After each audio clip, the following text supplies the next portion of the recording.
Hey everybody, I won't say sorry I haven't been on because I'm sure you don't care. Hey, just sickness, holidays, all the rest of those sorts of things. But after my last video with the carbs and the bits missing and everything else like that, you hear me talking about the group, Kawasaki GPZ600 riders. Well, I know a lot of you guys watch it, or some of you do anyway, are members in the group, and Jason the mod offered me a bank of carbs. So these arrived from Germany at the start of the week, and all completely intact, no bits missing, no bits broken, anything else like that. So that resolves the two problems. I did put a little bit of chemical cement in there and repaired that one.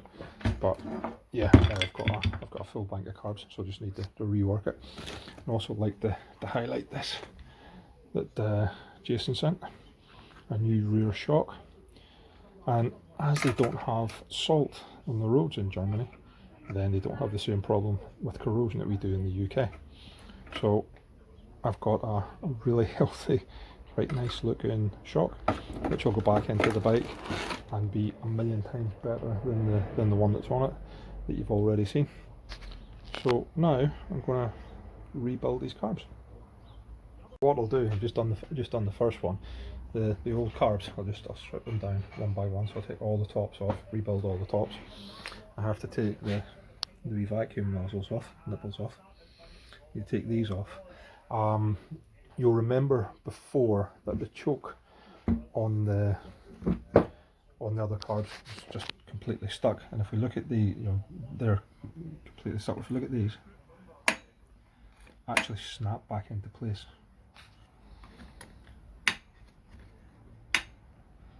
Anyway, I know number 3 doesn't. And this one actually, it'll come out. Oh no, it does. It's all working absolutely perfectly. Yeah, and the fuel hose here is in the wrong location. It's on number 1. That gets changed into one of the middle carbs. I think it's 2 or 3. I need to have a wee look and see, but it doesn't belong. No, not the fuel. The vacuum hose. The vacuum hose doesn't go into number 1. It goes on to number 2 or 3, so that it's got less distance to travel across. Just to equalise it out a little bit more. When you're doing number 2, because the choke bar is here, there's the cable holder. So the cable holder goes on to the near side of number 2, so that whenever the cable pulls in, it'll pull the slider bar across back and forward. So onto number 2 on the engine side. Okay, and as usual, whenever rebuilding the car, make sure the slider and everything works with a little bit of air. So a little bit of air, and there you go, up and down nicely. Didn't come down, and this is the reason I actually took this video clip. Forgot to put the spring back in. Idiot. So springs back in, bit of air, up and down nice. I'm going to see if I can get this close enough so you can see if you can hear the noise. Not sure if you can hear that or not, but just the audible click as the slide comes back down into position. Okay, third one done, and just if you can remember what the last video was like and the carbs in it, but they wouldn't go up, they wouldn't come down, they would stick. They just no audible clicks. Just so nice, such a difference, such a difference. And number 4.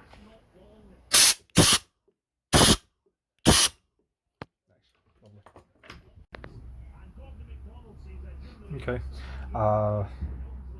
and here we have the overflow tubes. So if your carbs are flooding, then they come out of this. There's no cable ties, no clamps, nothing coming out of that, because it shouldn't really be getting used and there's no pressure involved. So we'll just push this into the location in here. Oops, sorry about that. A little bit awkward with one hand. There we go. One in there, and then so one between banks 1 and 2, and one between banks 3 and 4.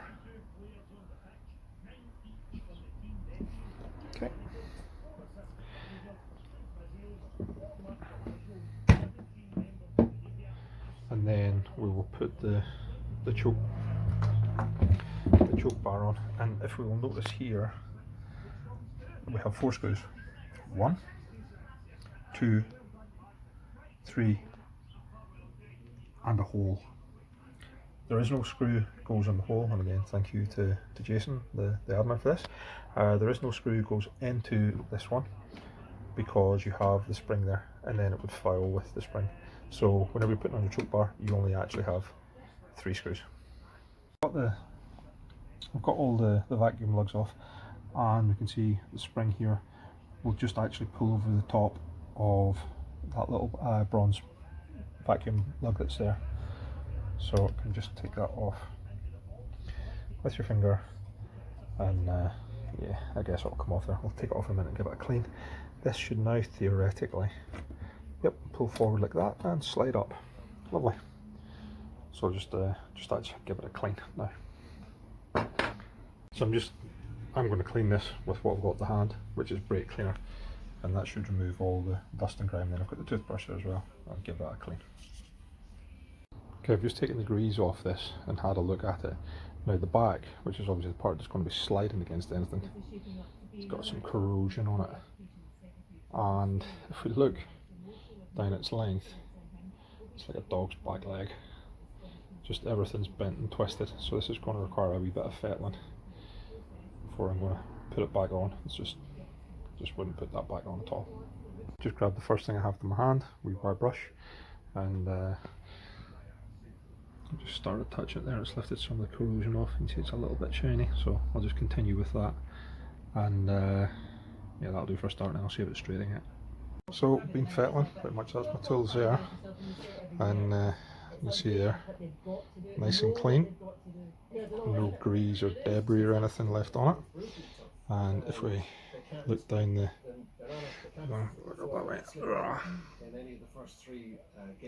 try and get a focus, all the eyes absolutely in line with each other.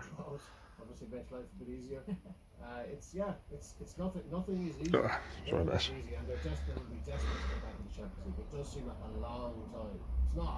Basically what I'm trying to show you is it's all nice and straight now.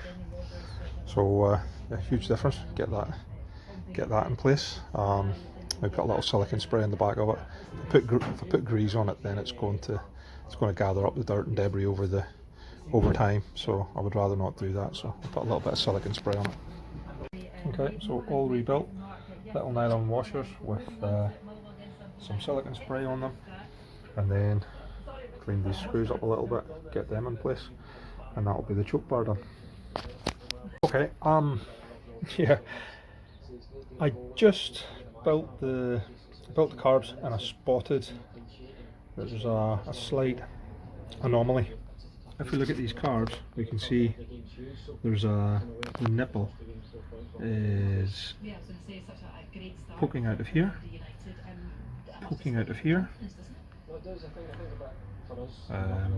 can't see him behind there, but poking out of there, and not here. This one is actually missing the little end bit, so we can see these little lugs that the slider bar holds onto. This one's actually snapped off. I won't do it. Yeah. So, gonna have to poach one from the other carbs, give it a clean, rebuild it, and replace it. Here's the choke, or the choke plunger, and we can see where that one's snapped off. And here's one from the old carbs. So give that a clean, get it sliding all nice and evenly, freely, and replace it into the new bank. That's the one from the old bank, replaced into the new bank, and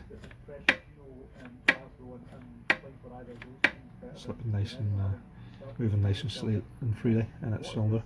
And if we look here, these the nuts that are in there are actually made of nylon, so you have to be very gentle with them. I couldn't get a spanner on it, I couldn't get a socket on it, so I ended up having to use a pair of pointy nose pliers, but they're not in tight. You know, they're just a little bit of pressure to hold it in, but nothing other than that. Now put the choke bar back on. Half of the carb, all complete.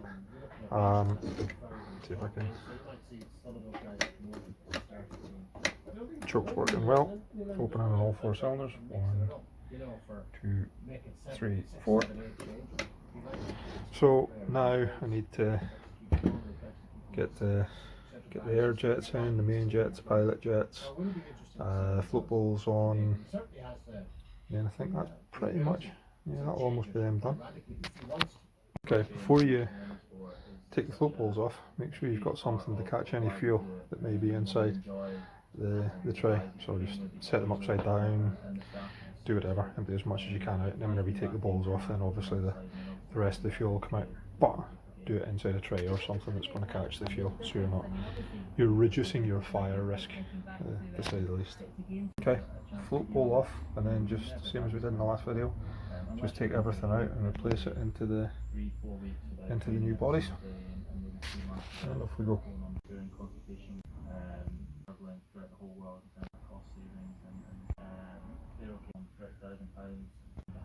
For the air screw, you can look it up on the manual, but it's 2 full turns from it becomes taut. So let's take it in until it's tight, and so there's tight, and then half a turn, 1 turn, 1.5,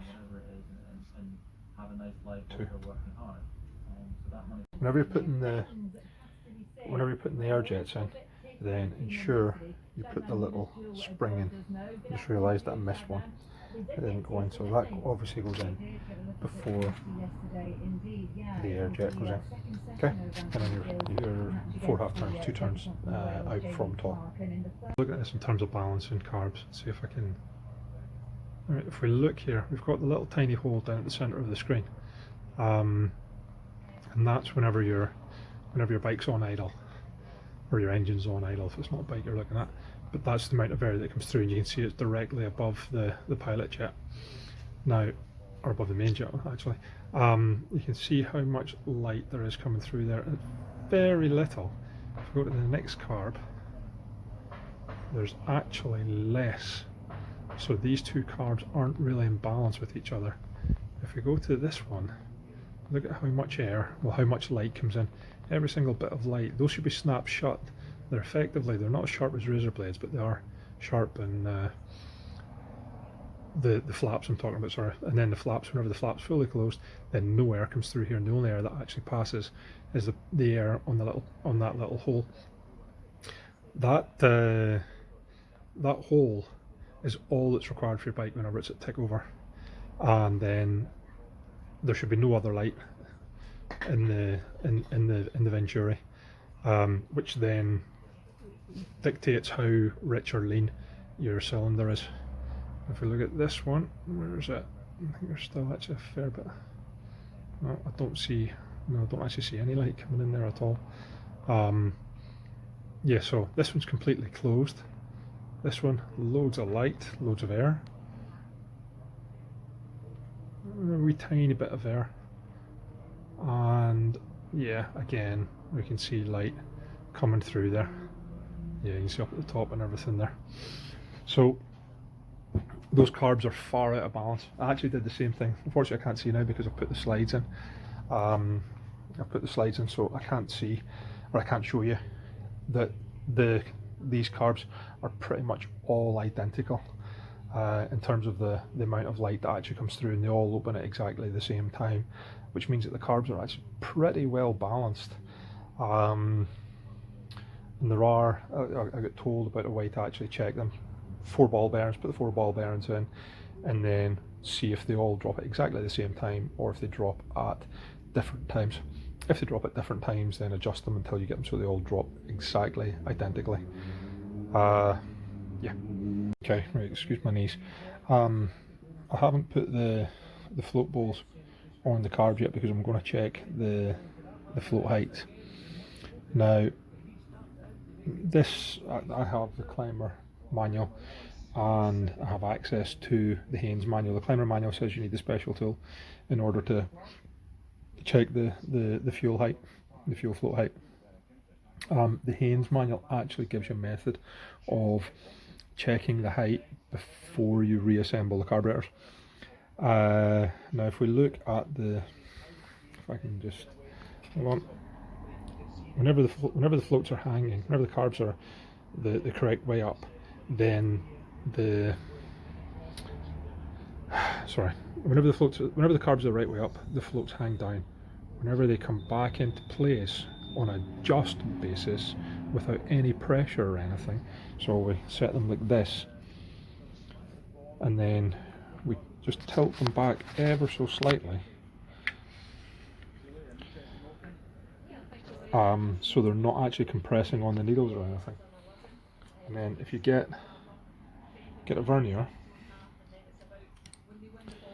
and we're looking for a height, so if I go, well, this one I can actually, right, if we check the height from the carb body there until the float, down to the float, and it was a bit footery doing this with one hand, apologies.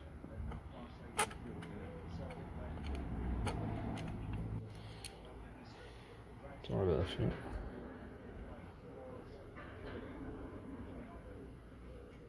Okay, it's not compressing, but it is just slightly touching. And god damn it, I think I'm out of batteries. But basically what we're looking for, we can see here, I suppose the digital part's not on, so we're on 16.65 millimeters on the vernier. The set height for each float should be 17 millimeters plus or minus half a mil either way. So if you do that across them all, then you'll be well within tolerance if you can get them. And if they don't, if they're not in the right place, then the little tang that's coming out here, just bend that a little tiny bit to get them all. So they're, it says plus or minus 0.5 to 1 mil. So anywhere around there. So that's 16.66, which is obviously 0.4 of a millimeter, which is within tolerance. But if you do that on all 4 carb bodies, then your floats will be pretty much at the right height before you reassemble the carburetors. And then obviously put in your O-rings.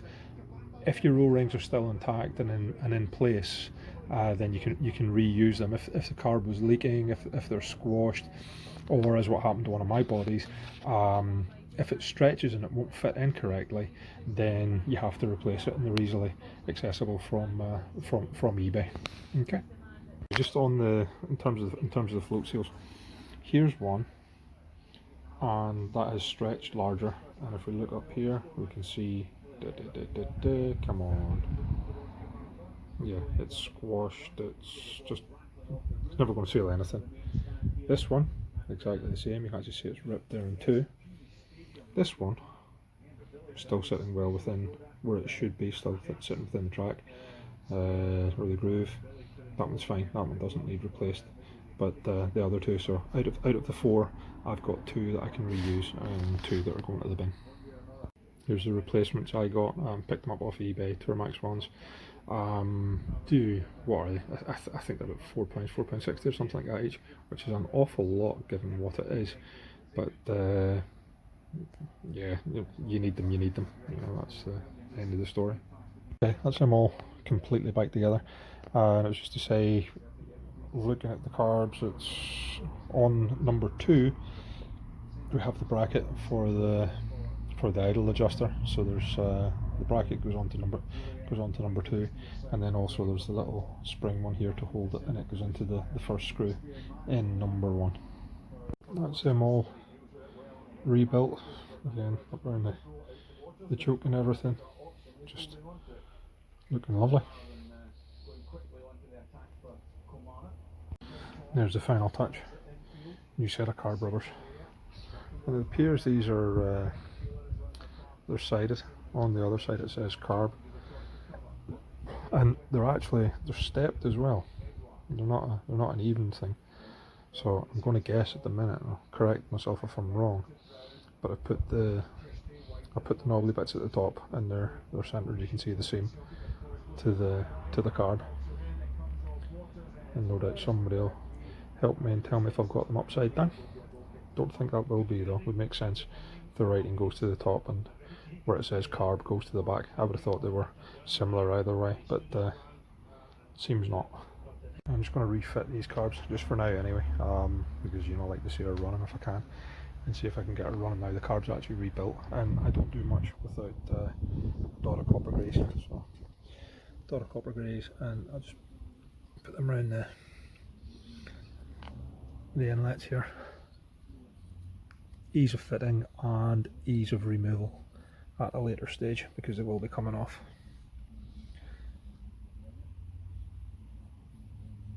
I'll do this on all four, just a wee tiny bit, just enough to hold it. And copper grease isn't going to do any harm anywhere. Brilliant stuff, by the way. Thanks, I made a mess the last time because I've been playing, obviously.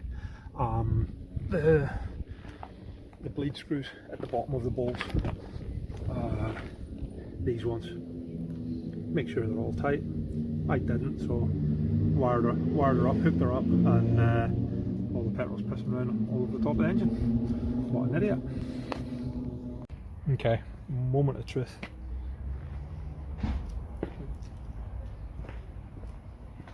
So I've got fuel, I have no idea what happened.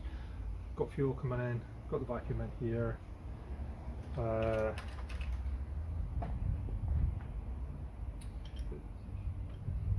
Choke, carb throttle.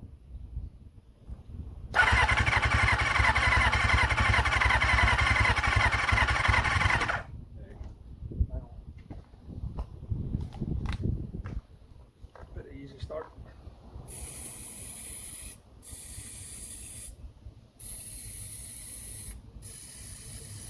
These are just some pods I got off another bike. Let's see what we can do.